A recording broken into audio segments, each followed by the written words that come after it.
እንደዚህ አይነት የዓለም ዋንጫ ማጣሪያ አልነበረም። 2013 ላይ ዝላታንና ሮናልዶ ለክለባቸው ቻምፒየንስ ሊግ ሰክሰስ እየተጣጣሩ ነበር።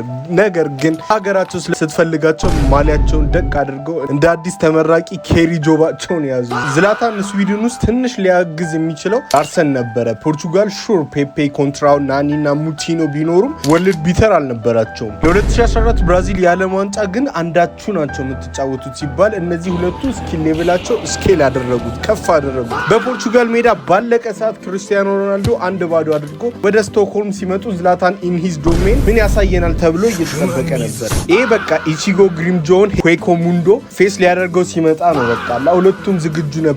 ተጀመረ። በቃ ፌመስ ስትሪመር ኢትዮጵያ ሲመጣ የኢትዮጵያ ኢንፍሉዌንሰሮች እንደሚሯሯጡት ነበረ ዝላታንና ሮናልዶ የተንቀሳቀሱት። ሁለቱም በቃ ያልነበሩበት ቦታ አልነበረም። ዝላታን ድሮፕ አድርጎ ሊንክ አፕ ያደርጋል፣ እድል ያመቻቻል፣ አውትዋይዶ ሄዶ ሁላ ከባድ ቻንስ ይፈጥራል። ሮናልዶም እንደዛው ብዙ እድሎችን አመቻቸ። የራሱንም እየሞከረ ፑሽ እያደረገ ነበረ።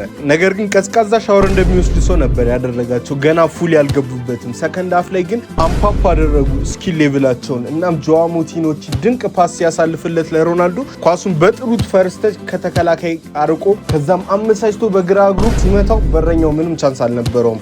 ሂዳንክ ነው ማለት ምን እንደሚመጣ ቀጣይ ታውቃላችሁ። 1-0 ለፖርቹጋል።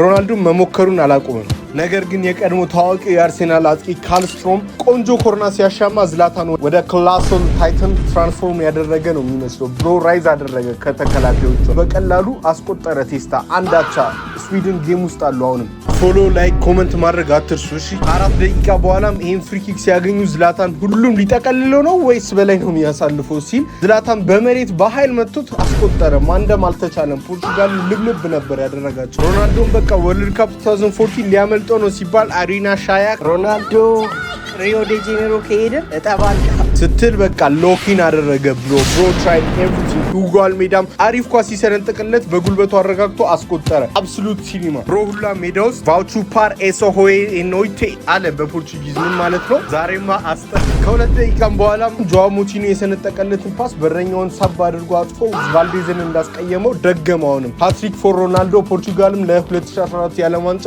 አለፉ። ሮናልዶም በግሬት ፕሌየር እና በጎት መካከል ያለውን ልዩነት አሳየ። ዝላታንም ያቺን ድንቅ ኮት ጣል አደረገው።